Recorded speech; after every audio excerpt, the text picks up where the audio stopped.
नमस्कार दोस्तों, स्वागत है आपका हमारे चैनल विद्या वाहिनी बिहार में। और इस चैनल में मैं अपलोड करती हूँ बिहार बोर्ड के बच्चों के लिए वीडियोस। यह वीडियो कक्षा 7वीं के सुगम विज्ञान का पहला पाठ पौधों में पोषण का है। इसका पहला भाग मैं पहले ही अपलोड कर चुकी हूँ। यदि आपने उसे नहीं देखा तो उसे अवश्य देख लें। उसमें हमने जाना था पोषण के प्रकार के बारे में, जिसमें हमने देखा था स्वपोषण में पौधे अपना भोजन स्वयं बनाते हैं और इसके लिए वह कार्बन डाइऑक्साइड और जल के उपस्थिति और जल से सूर्य के प्रकाश और क्लोरोफिल की उपस्थिति में अपना भोजन बनाते हैं। और इसके लिए हमने कुछ क्रियाकलाप भी किए थे, जिसके माध्यम से हमने यह सिद्ध किया था कि क्लोरोफिल और सूर्य के प्रकाश के अभाव में पौधे अपना भोजन नहीं बना सकते। आज के इस भाग में हम यह जानने का प्रयास करेंगे कि कुछ पौधे ऐसे भी हैं जो अपना भोजन स्वयं नहीं बना सकते। ऐसे पौधों को हम लोग परपोषी कहते हैं और इसके भी कुछ प्रकार हैं जिसकी चर्चा हम इस वीडियो में करेंगे। तो वीडियो शुरू करने से पहले मेरी रिक्वेस्ट है कि आप इस चैनल को सब्सक्राइब कर लें ताकि मेरी वीडियोस की नोटिफिकेशन आपको मिले सबसे पहले। तो शुरू करते हैं। तो सामान्यतः पौधे तो स्वपोषी होते हैं, भोजन अपना स्वयं बनाते हैं, परंतु हमने देखा था कि जिनके पास क्लोरोफिल नहीं हो, जो सूर्य के प्रकाश को ग्रहण न कर सकें, वे अपना भोजन नहीं बना सकते। तो कुछ पौधे ऐसे भी हैं जिन्हें दूसरों पर अपने भोजन के लिए निर्भर रहना पड़ता है। ऐसे पौधों को हम परपोषी पौधा कहते हैं। यह भी हम जानवरों की तरह, जंतुओं और मनुष्यों की तरह दूसरों पर आश्रित होते हैं। इसमें जो सबसे पहला प्रकार है वह है मृतजीवी पोषण, सैप्रोफाइटिक न्यूट्रिशन। अपने नाम से ही स्पष्ट है, यह मृत जीव को अपना आहार बनाता है। कवक, जिसे हम फंगी भी कहते हैं, इनके पास क्लोरोफिल नहीं होता और इसलिए यह अपना भोजन नहीं बना पाते। हमने देखा था कि क्लोरोफिल के अभाव में पौधे अपना भोजन नहीं बना पाती। तो ये पौधे करते क्या हैं? वे सड़े गले पौधे और मृत जंतुओं पर आकर और उससे अपना भोजन प्राप्त करते हैं। इसलिए कवक मृतजीवी पोषक कहलाते हैं। फफूंद, कुकुरमुत्ता, मशरूम, यह सब कवक के प्रकार हैं और यह सब भी मृतजीवी पोषक हैं। तो ये अपना भोजन किस प्रकार प्राप्त करते हैं? तो आपने देखा होगा कि जो पत्ते वृक्ष से गिर गए हैं, सड़े गले पत्ते हैं, इन पर कार्बनिक पदार्थ उगते हैं। जैसे कि आपने देखा होगा चमड़े के गीले जूते, जो भी वस्त्र यदि नम रह गया हो, अनाजें यदि भींगी रह गई हो, गेहूं, चावल, दाल, मुरब्बा, आपने भोजन को खराब होते देखा होगा। तो इसके ऊपर एक फफूंद का आवरण जैसा हो आता है। ये फफूंद के बीजाणु, स्पोर्स, हवा में उपस्थित होते हैं और हवा के झोंके से ही यह एक स्थान से दूसरे स्थान पर जाते हैं। और जब इन्हें अपने लायक अनुकूल परिस्थिति मिलती है, जैसे कि नमी वाला जगह हो, सड़े गले कार्बनिक पदार्थ वाली स्थान हो, तो ऐसे स्थान पर यह तेजी से अंकुरित होते हैं। पौधे, जंतु और मनुष्य में कवकों के कारण कई प्रकार के रोग भी होते हैं, है ना? तो इस प्रकार ये ऐसा पौधा है जो कि सड़े गले पदार्थ को खाकर जीवित होता है। इसके लिए यहाँ पर आपको एक प्रयोग भी करना है। आपने पाव रोटी देखी होगी, उसका टुकड़ा लीजिए और उसे थोड़ा सा गीला कर दीजिए और उसे कुछ दिनों के लिए खुले में छोड़ दीजिए। आप देखेंगे कि उसके ऊपर एक आवरण, एक सतह जैसा बन जाता है और यही सतह जो है वह कवक का होता है। कुछ भूरे धब्बे जैसे आपको दिखाई देंगे और जब आप उसे लेंस की सहायता से देखेंगे तो महीन धागे की बनी जाल जैसी संरचना दिखेगी। यहाँ पर चित्र के माध्यम से भी दिखाया गया है और ये जो रचनाएं दिखाई देती हैं, इसे हम फफूंद कहते हैं। यदि आपके घर में 1-2 दिन की पुरानी बासी रोटी बची हो तो उसके ऊपर भी आप इस प्रकार की संरचना देख सकते हैं। मशरूम का नाम आपने जरूर सुना होगा। यह भी नम उपजाऊ मिट्टी की सतह पर होती है और वृक्षों के कटे हुए भीगे तनों में से भी निकलकर आती है। इनके आकार भी अलग अलग होते हैं। तो ये मशरूम कई आकार के मिलते हैं और जो साधारण रूप में दिखती है वह छतरी के आकार की होती है और यह मशरूम भी इसी प्रकार अपना भोजन प्राप्त करती है। अगला है परजीवी पोषण। परजीवी मतलब दूसरों के जीव में। इस प्रकार के पोषण में जीव अन्य जीवित प्राणी के शरीर से अपना भोजन प्राप्त करता है। अभी पहले वाले में हमने देखा कि वे मृत शरीर पर बैठकर अपना भोजन प्राप्त करते हैं, परंतु यह कुछ पौधे ऐसे हैं जो दूसरे जीव के शरीर में अपना भोजन प्राप्त करते हैं। इसे हम परजीवी कहते हैं और जिस जीव में वे जाते हैं, जिसमें वे रहते हैं, जिसमें वह भोजन प्राप्त करते हैं, उस जीव को हम पोषी कहते हैं क्योंकि वह इन पौधों का पोषण करती है। ठीक है, तो ऐसे पौधों को हम लोग परजीवी पोषण कहते हैं। तो पौधों में इसका जो उदाहरण है वह है अमर बेल का। ये अमर बेल का चित्र यहाँ दिया हुआ है। यह एक पेड़ पे लत्ती के समान ये बिखरी हुई होती हैं और दूसरे पौधे से अपना पोषण प्राप्त करती हैं। पौधों में इसका उदाहरण अमर बेल है, तना परजीवी तथा रैपलेसिया जो कि जड़ परजीवी है। ये पीले रंग का पतला तना वाला पौधा होता है और ये हरे भरे वृक्षों के ऊपर लदकर और उनसे अपना भोजन प्राप्त करता है। क्योंकि इसके पास क्लोरोफिल नहीं होता, ये अपना भोजन नहीं बना सकता, तो यह हरे पौधे के ऊपर लत्तर की तरह पूरा फैला हुआ होता है और उन्हीं से वह अपना भोजन प्राप्त करता है। वे जिन पौधों पर फैले होते हैं उन्हीं से अपना भोजन ग्रहण कर लेते हैं। तो यह हमने दूसरा प्रकार पढ़ा जो था परजीवी पोषण। और तीसरे प्रकार के जो पोषण हैं जो कि दूसरों से भोजन ग्रहण करने वाले पौधे होते हैं वे हैं कटिहारी, कीटहारी, जिसे हम लोग इंसेक्टिवोरस भी कहते हैं। नाम से ही स्पष्ट है, कीड़ों को खाने वाला पौधा। कुछ पौधे ऐसे होते हैं जो कीड़ों को अपने भोजन के रूप में ग्रहण करते हैं और ऐसे पौधों को ही हम कीटहारी पौधे कहते हैं।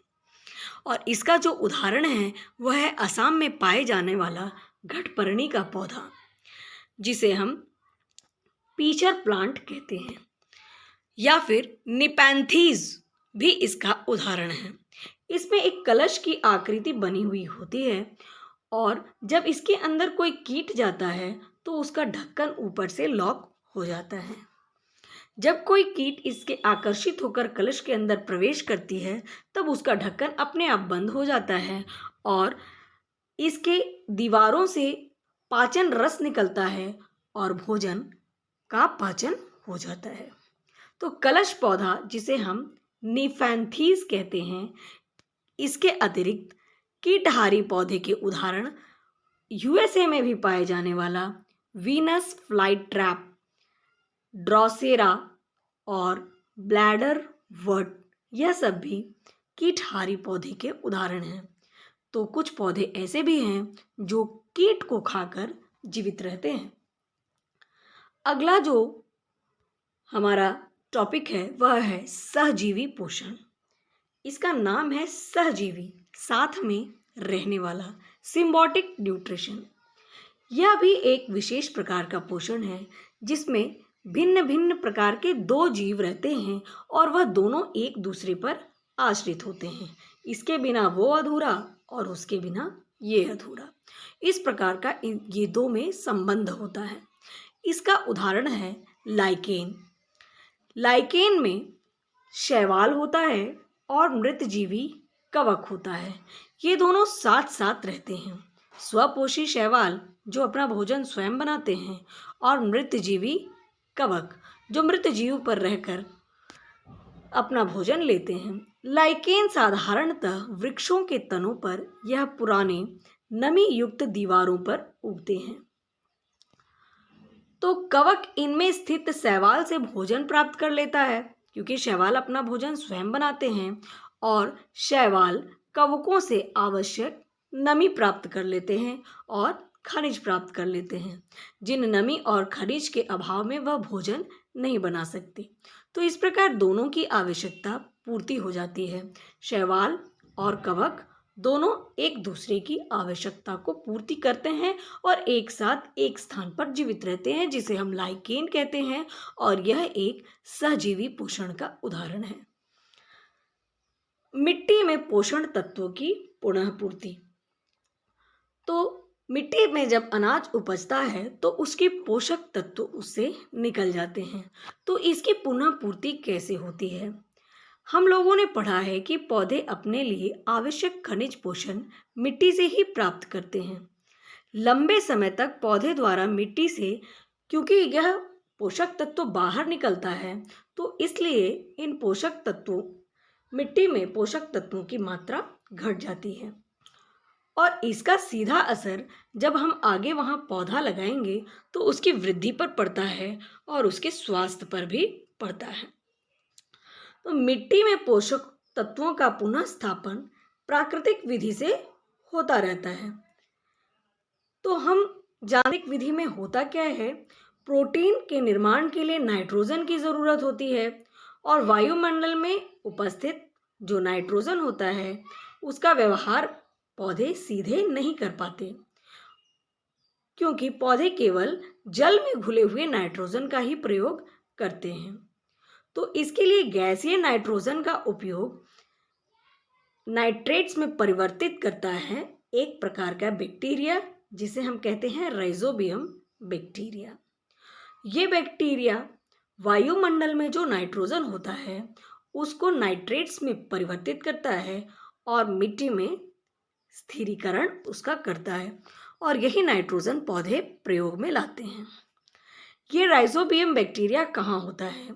यह दलहन जैसे कि मटर, अरहर, चना, मूंग, इन सबों के पौधे के फलीदार पौधे के जड़ों के में उपस्थित गांठों में पाए जाते हैं। उनकी जड़ों में जो गांठें होती है उसमें ये बैक्टीरिया, जिसे हम राइजोबियम बैक्टीरिया कहते हैं, पाए जाते हैं।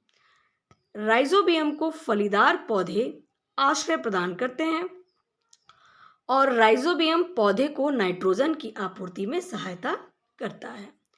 तो ये दोनों भी एक प्रकार के सहजीवी का संबंध स्थापित करते हैं।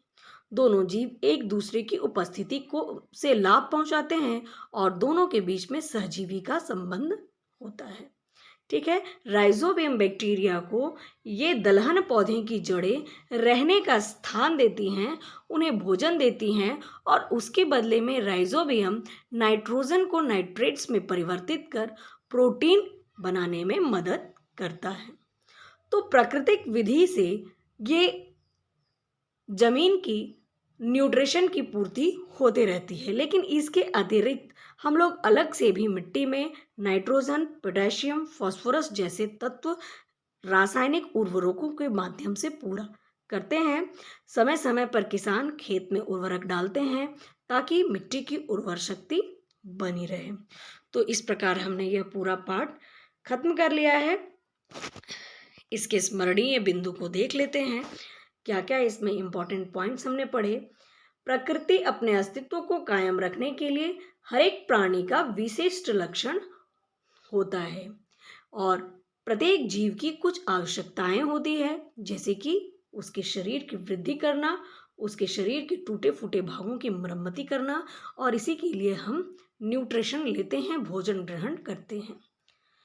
जीवों के द्वारा भोजन के रूप में जो पोषक तत्व ग्रहण किया जाता है उसे वे अपने शरीर के विभिन्न क्रियाकलापों को करने में उसका मदद लेते हैं और इसे ही हम पोषण कहते हैं। हमने आगे पढ़ा कि पोषण दो प्रकार के होते हैं, स्वपोषण और परपोषण। स्वपोषण मतलब अपना भोजन स्वयं बनाना और परपोषण मतलब दूसरों से भोजन प्राप्त करना। हरे पौधे स्वपोषी होते हैं क्योंकि वे प्रकाश संश्लेषण की विधि से अपना भोजन बना लेते हैं। प्रकाश संश्लेषण प्रक्रिया में हरे पौधे क्या करते हैं? ये सूर्य के प्रकाश में और पत्तियों में उपस्थित क्लोरोफिल के द्वारा और वातावरण से कार्बन डाइऑक्साइड लेकर अपना भोजन स्वयं बना लेते हैं। लेकिन कुछ पौधे मृतजीवी पोषण होते हैं और कुछ परजीवी पोषण होते हैं, जैसा कि अभी अभी हमने पढ़ा था। नेफ्थानीज नामक पौधा कीटहारी होता है। यह कीड़ों को खाकर अपना पालन पोषण करता है। लाइकेन एक सहजीवी पोषण का उदाहरण है जिसमें शैवाल और कवक एक दूसरे के लिए सहजीवी का कार्य करते हैं। फलदार पौधे जैसे कि राहर, मटर, चना, मूंग, इनकी जड़ों में जो गांठें होती हैं वे राइजोबियम बैक्टीरिया को आश्रय देती हैं और राइजोबियम बैक्टीरिया नाइट्रोजन में को जल में घुलनशील नाइट्रोजन यौगिक में बदल देता है जिसे हम नाइट्रेट्स भी कहते हैं और इस प्रकार मिट्टी में पोषक तत्व पुनः स्थापित होता है। मिट्टी में की उर्वरता बनाए रखने के लिए नाइट्रोजन, पोटेशियम और फास्फोरस जैसे पोषक तत्वों की आपूर्ति की जाती है। तो हमने इस पूरे चैप्टर को कंप्लीट कर लिया है। आशा है आपको यह वीडियो अच्छा लगा होगा। यदि आपको वीडियो पसंद आए तो चैनल को सब्सक्राइब कीजिए, वीडियो को लाइक कीजिए, अपने दोस्तों को शेयर कीजिए। Thanks for watching.